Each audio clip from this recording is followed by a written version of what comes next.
Alô, meu irmão, olá, boa noite, a graça e a paz do Senhor Jesus. Nós estamos iniciando neste instante a comunidade em oração. A comunidade em oração reúne-se diariamente de segunda a sexta-feira, sempre às 18 horas. E é uma live oferecida pela Igreja Assembleia de Deus Rio, situada à Rua Campo de São Cristóvão, 338, bairro Imperial de São Cristóvão. Você, meu amigo, minha amiga, que está recebendo a notificação que nós estamos ao vivo, você é nosso convidado, nossa convidada a participar conosco deste momento de comunhão com Deus, deste momento de oração intercessória, deste momento de reflexão da palavra do Senhor. Vamos orar para iniciarmos? Te agradecemos, Senhor Deus, por mais um dia. Te agradecemos por tudo o que Tu tens nos concedido realizar, e aquilo que não conseguimos realizar hoje, certamente amanhã conseguiremos. Que a Tua presença em nossa vida seja constante, que a Tua graça seja, Senhor, sobre nós e sobre todos aqueles e aquelas que buscam a Tua face, meu Deus, e que o Teu coração esteja sempre aberto para nos receber, para nos perdoar, para nos orientar, para nos animar, meu Deus, em nome de Jesus, ó Pai. Preside estes momentos que vamos estar com a comunidade de oração reunidos, ó Pai, em Teu nome, em nome de Jesus. Em nome de Jesus nós oramos e nós Te agradecemos. Amém e amém. Amados irmãos e irmãs, tudo bem? Irmão Oswaldo Siqueira, a paz do Senhor, irmã Nelma Regina, irmã Delma Barata, irmã Nazaré Curtinhas, irmã Fátima Curtinhas, irmã Nonata Curtinhas, irmã Jurema Curtinhas. Olha só quantos Curtinhas estão conectados conosco, irmã Andressa Curtinhas, né? E os irmãos lá de Belém, os velhos camaradas aí, Menezes, Nonato, meu amigo Admir, né, irmão Edson, pastor Omar, pastor Joanir, esse povo aí que servimos juntos no Corpo de Fuzileiros Navais e que hoje participam conosco também da comunidade em oração. Que Deus possa nos abençoar, nos agraciar. Irmã Sara, irmã Adma Sara também, né? Um abraço, minha irmã, paz. Deus abençoe, irmã Elza, Deus abençoe a todos, irmã Terezinha, a paz do Senhor, que Deus possa abençoar a todos vocês, agraciando com saúde, paz e muitas vitórias em nome de Jesus. Vamos falar hoje sobre a transformação, né? A transformação que o sofrimento produz na vida das pessoas. Vamos estar falando sobre transformados pelo sofrimento. E o nosso texto está na segunda carta aos Coríntios, capítulo 12, versículos de 7 até o versículo 10. Diz assim a palavra do Senhor. E para que não me ensoberbecesse com a grandeza das revelações, foi-me posto um espinho na carne, mensageiro de Satanás, para me esbofetear, a fim de que não me exalte. Por causa disso, 3 vezes pedi ao Senhor que o afastasse de mim. Então ele me disse: a minha graça te basta, porque o poder se aperfeiçoa na fraqueza. De boa vontade, pois, mas me gloriarei nas fraquezas, para que sobre mim repouse o poder de Cristo. Pelo que sinto prazer nas fraquezas, nas injúrias, nas necessidades, nas perseguições, nas angústias por amor de Cristo. Porque quando sou fraco, então é que sou forte. Amém, irmãos? Louvado seja o nome do Senhor Jesus. Eu não sei se eu já conversei com vocês sobre esse assunto, mas antes de eu me converter ao Evangelho, eu era um zombador, né? Eu zombava de outras pessoas. Então, quando eu me tornei um seguidor de Jesus, eu fiquei chocado ao descobrir que eu era o único a ser ridicularizado. Lamentavelmente, eu cheguei a essa conclusão. As pessoas estavam rindo de mim por causa da minha fé em Cristo. E foi isso que aconteceu com o apóstolo Paulo. Lembra? O apóstolo Paulo era um perseguidor da igreja. O apóstolo Paulo encheu várias vezes as prisões de Jerusalém com os cristãos. E ele também consentiu na morte de Estevão, né? E quando ele começou, após a sua conversão, quando ele começou a pregar o evangelho lá em Damasco, as pessoas não acreditavam nele. Ele representava uma ameaça aos cristãos, à igreja. E as pessoas não acreditavam nele. E ele incomodava tanto os cristãos quanto aqueles que não eram cristãos. Então, sabe, ele se tornou um pregador por excelência. E ele era tão poderoso e persuasivo que os líderes religiosos do judaísmo queriam ele morto, porque ele, após se converter, ele foi usado pelo Espírito Santo, então ele se tornou um homem muito eloquente, pregador, firme naquilo que ele ensinava, naquilo que ele pregava, e as pessoas iam se convertendo assim aos montes, e isso incomodou a liderança religiosa da época lá, né, os judaizantes, né? E eles então fizeram um plano para matar Paulo. Mas a igreja, né, os cristãos descobriram e elaboraram um plano para ajudar Paulo a escapar. Eles o colocaram numa cesta e durante a noite abaixaram-no sobre o muro da cidade. Agora veja a ironia, né? Há algum tempo atrás, Saulo de Tarso era um notório perseguidor de cristãos. E agora ele se tornou um perseguido. Ou seja, o caçador se tornou caça, né? Então ele estava agora provando exatamente daquilo que ele dava para o povo, ou seja, ele estava provando do seu próprio veneno. Então a sua mudança de nome também, né? O nome dele era Saulo e foi mudado para Paulo. Deus mudou o nome dele de Saulo para Tarso. Então, de Saulo para Paulo. Então, essa mudança de nome dá para nós percebermos uma visão, né, da transformação que ocorreu na vida de Saulo de Tarso. Lembram do primeiro rei de Israel? O nome dele era Saul, nome de um rei, né? Então, Saul e Saulo possuem a mesma raiz, né? Então, Saul e Saulo são palavras, né? São nomes idênticos. E agora ele tem o seu nome mudado para Paulo, que quer dizer pequeno. Enquanto Saul prefigurava o nome de um rei, o primeiro rei de Israel, Paulo traz, né, na essência do seu nome, o ser pequeno. Obviamente, Deus o tinha transformado, né? Deus transformou aquele homem orgulhoso, arrogante, agora em um homem humilde. Às vezes, irmãos e irmãs, às vezes nós queremos Deus para tirar de nossas vidas coisas que causam dor. Oramos incessantemente para que elas sejam removidas. Claro, ninguém gosta de sentir dor. Ninguém gosta de sofrer, né?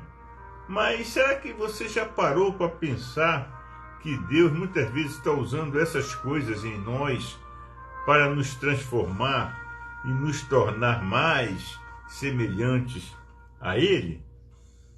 Pensa nisso, meu irmão. O apóstolo Paulo, ele reclamou a Deus de um espinho na carne. Ele diz que esse espinho na carne era um mensageiro de Satanás para esbofeteá-lo. Então isso aí acontece quando o homem olha para o seu passado e vê o que ele era, o que ele fez, o que ele praticava, e olha para o presente após a sua conversão, né? E ele vê naquilo que ele foi transformado por Deus. Então o arrependimento, essas coisas todas produzem vergonha, né? Produzem realmente uma tristeza muito grande. E até hoje esse espinho na carne que a Bíblia mostra, né, como causa de sofrimento em Paulo, ainda não conseguiu, os estudiosos não conseguiram discernir ou definir o que se tratava. Mas o certo é que Deus responde a Paulo dizendo: a minha graça te basta. A minha graça te basta. Às vezes o servo fiel de Deus, né? O pastor, o evangelista, a irmãzinha da igreja, o irmãozinho lá da igreja, aquele que está no banco, pessoa fiel a Deus, pessoa que ora, pessoa que está sempre nas reuniões, pessoa que visita, que ministra, que vive o evangelho pleno, né? Às vezes essas pessoas passam por situações difíceis e quem não conhece, quem não sabe, diz: poxa, mas essa pessoa vive na igreja e vive nessa penúria, vive nesse sofrimento. Por que Deus não cura? Por que Deus não faz? Por que o milagre não acontece na vida dessa pessoa, né? Então quem faz esse tipo de comentário, às vezes dentro da própria igreja as pessoas comentam dessa forma. Muitas vezes as pessoas que fazem esse tipo de comentário esquecem que por trás de tudo isso há um Deus que está no controle de tudo. E como a própria Bíblia diz que todas as coisas contribuem para o bem. Tudo aquilo que acontece na vida do homem e da mulher que crê em Deus tem um propósito. E geralmente esse propósito é um propósito divino. Para aprimorar, para aperfeiçoar, para ampliar a fé, para transformar essa pessoa mais e mais, a cada dia semelhante a Jesus. Que Deus nos abençoe e que nós passemos, a partir de então, a encarar situações adversas na nossa vida como propósito de Deus. E fazermos a nossa parte, porque Deus faz a parte dele, para que as coisas mudem e para que tudo melhore na nossa caminhada de fé. Amém? Que Deus nos abençoe. Vamos orar, irmão? Vamos orar, né? Vamos orar. Senhor, nós te agradecemos pela tua palavra. Te agradecemos porque sabemos que todas as coisas contribuem para o bem daqueles que te amam, daqueles que te servem, daqueles que temem a ti, meu Deus.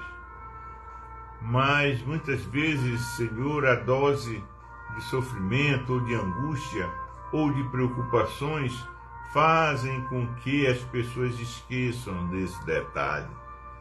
E a tua palavra, Senhor, vem através do exemplo do apóstolo Paulo nos relembrar a respeito disso.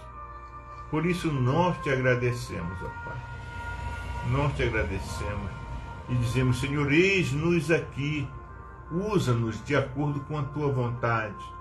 Envia-nos aonde tu quiseres nos enviar, mas que nós possamos fazer tudo com temor e tremor, porque maior é aquilo que tu tens para revelar e para nos agraciar, meu Deus. Em nome de Jesus, muito obrigado pela tua palavra, Senhor. Em nome de Jesus, nós te apresentamos, ó Pai, o Brasil, nossa pátria amada, meu Deus. O Brasil que necessita tanto, Senhor, de milagre. Milagre a nível nacional, libertação nacional, milagre que possa mudar a mentalidade de muitos, aqueles que estão embarcando no engodo, meu Deus, da riqueza fácil, da fama fácil, da notoriedade, esquecendo que tudo isso passa e que a morte coloca um ponto final em tudo isso. que o povo brasileiro possa começar a se preocupar também com o aspecto espiritual da sua caminhada.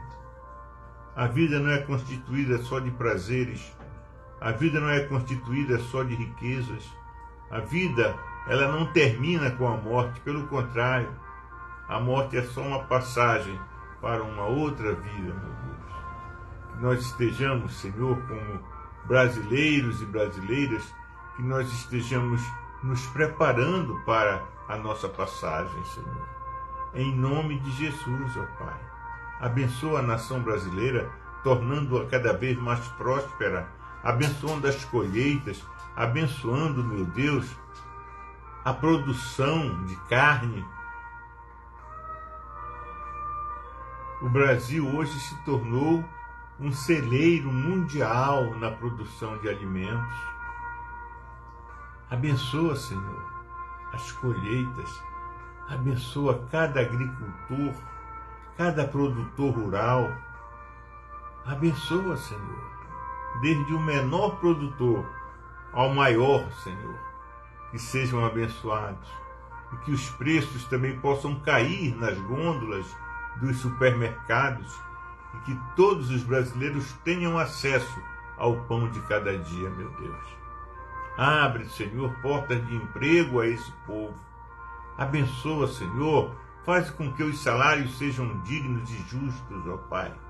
Que haja prosperidade no meio do teu povo, que haja alegria, que haja fartura e que cada um possa usufruir do fruto do seu trabalho.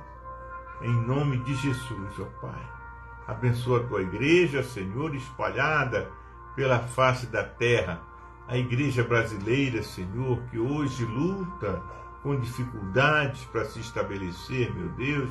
A igreja que sofre perseguições. Ah, meu Deus, em nome de Jesus, Senhor. Nós não podemos e não poderia ser diferente, porque ao longo da história da igreja, o que não faltou foram as perseguições, ó Pai. Não faltaram, meu Deus, os momentos em que o povo tremia, mas o povo sempre confiou, meu Deus.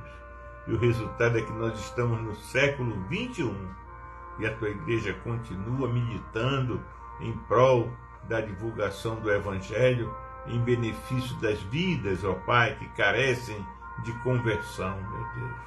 Abençoa os pastores, abençoa os missionários, abençoa cada um daqueles que participam, Senhor, da ação missionária na igreja, meu Deus.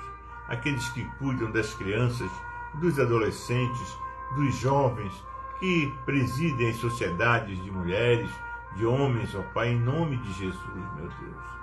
Mantenha esse povo unido, mantenha esse povo alegre, animado, produtivo, Senhor, em nome de Jesus.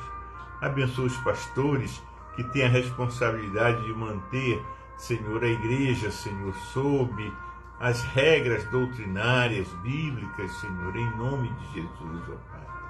Toma sob teus cuidados, Senhor, o nosso pastor local, o pastor Giamax de Oliveira e todos os pastores auxiliares da Igreja Assembleia de Deus Rio, que representam todo o corpo pastoral brasileiro, em nome de Jesus, ó Pai. Que haja unidade no meio do teu povo, que haja crescimento e que a colheita seja abundante, em nome de Jesus, meu Deus. Abençoa aqueles que pedem por um milagre, Senhor. Os nomes que estão aqui no nosso livro de oração, Senhor. Quantos pedem por saúde? Quantos já obtiveram resposta, já receberam a cura? Outros estão se recuperando, meu Deus. Mas ainda há aqueles que estão aguardando cirurgias, aqueles que estão aguardando, Senhor, nas filas, aqueles que estão, meu Deus, aguardando o medicamento que está faltando. Meu Deus, em nome de Jesus, providencia, Senhor. Providencia cura para aqueles que clamam por cura. Providencia libertação para aqueles que clamam por libertação. Providencia justiça para todos, ó Pai. Em nome de Jesus, Senhor, abre portas de emprego para esse chefe de família, para essa mulher que é pai e mãe e que buscam, Senhor, uma oportunidade de trabalho para produzirem com dignidade o pão de cada dia, meu Deus. Em nome de Jesus, ó Pai, abençoa esta mulher que chora, clamando pela sua família, que pede pelos seus filhos que estão envolvidos com coisas que não agradam, coisas que produzem morte. Abençoa esse pai de família que está agora com as mãos na cabeça, preocupado com a provisão diária para sua casa, com o alimento para os seus filhos, ó Pai. Em nome de Jesus, Senhor. Abençoa, Senhor. Abençoa, meu Deus. Produz o milagre que possa, Senhor, fazer com que as pessoas se voltem para Ti e percebam que há um Deus que se preocupa com elas, que há um Deus que move, Senhor, o impossível para que elas possam ter as possibilidades necessárias de uma vida digna, de uma vida diante da Tua presença. Em nome de Jesus, abençoa os irmãos e irmãs conectados conosco neste momento, ó Pai. Visita a sua família, visita o seu trabalho, visita, Senhor. Providencia aquilo que é necessário para que haja paz, para que reine a alegria e para que as conquistas sejam, Senhor, diárias em cada família, meu Deus. Abençoa aqueles que irão receber essa live por compartilhamento. Em nome de Jesus, ó Pai. Tu és o Deus de todos. Tu és o Deus, Senhor, que opera Tuas maravilhas à distância, desde que nós estejamos no mesmo propósito. Em nome de Jesus, nós oramos e Te agradecemos, fazendo a oração que Jesus nos ensinou, dizendo: Pai nosso que estás nos céus, santificado seja o Teu nome. Venha o Teu reino, seja feita a Tua vontade, assim na terra como nos céus. O pão nosso de cada dia nos dá hoje. Perdoa as nossas dívidas, assim como nós perdoamos os nossos devedores. E não nos deixes cair em tentação, mas livra-nos do mal, pois Teu é o reino, é o poder e a glória para sempre. Amém. Que a graça de Jesus Cristo, o amor de Deus nosso Pai e a maravilhosa comunhão do Espírito Santo seja com todos vós hoje e permaneça para sempre. Todos digam amém. Louvado seja o nome do Senhor. Meu irmão, minha irmã, uma boa noite. E não se esqueça, amanhã é sexta-feira. Eu aguardo cada um de vocês às 18 horas para juntos constituirmos a comunidade em oração. Irmão Julimão, um abraço. Irmão Norberto Gomes, um abraço, meu amado, em nome de Jesus. Shalom Adonai.